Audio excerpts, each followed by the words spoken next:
La femme, c'est le pilier de la famille. C'est la femme qui relève souvent la famille. Donc, l'éducation de la femme, si la femme est bien éduquée, c'est la famille qui en bénéficie. Et ça ira de génération en génération. C'est la raison pour laquelle il est bénéfique d'éduquer.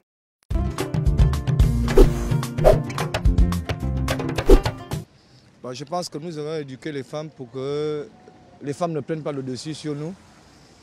Et pour la bonne marche et la bonne gouvernance de la maison. Voilà pourquoi nous devons éduquer les femmes. La femme, c'est le pilier de la famille. C'est la femme qui relève souvent la famille. Donc, l'éducation de la femme, si la femme est bien éduquée, c'est la famille qui en bénéficie. Et ça ira de génération en génération. C'est la raison pour laquelle il est bénéfique d'éduquer une femme. La femme doit être éduquée pour pouvoir transmettre la bonne éducation qu'elle a reçue. Parce que si elle n'est pas éduquée, elle ne saura pas comment éduquer ses enfants, comment transmettre les bonnes valeurs. Donc la femme a un rôle très important à jouer dans la société parce que non seulement c'est l'épouse, c'est la sœur, c'est la mère, c'est la grand-mère. Donc en tout cas, c'est important à mon avis, de pouvoir donner une bonne éducation à la femme pour qu'elle puisse transmettre à son niveau aux autres générations, à d'autres femmes. Donc le rôle de la femme est très important dans la société. L'homme est là pour chercher à amener les vivres à la maison, mais la femme, c'est elle qui est la gardienne, en quelque sorte, de tout ce qui est coutume, de tout ce qui est tradition, de tout ce qui est éducation.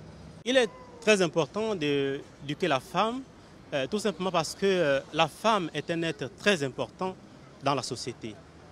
La femme est la base d'une société. C'est elle le socle, c'est la mère, c'est la matrice. C'est la femme qui est à l'origine, n'est-ce pas, de la procréation.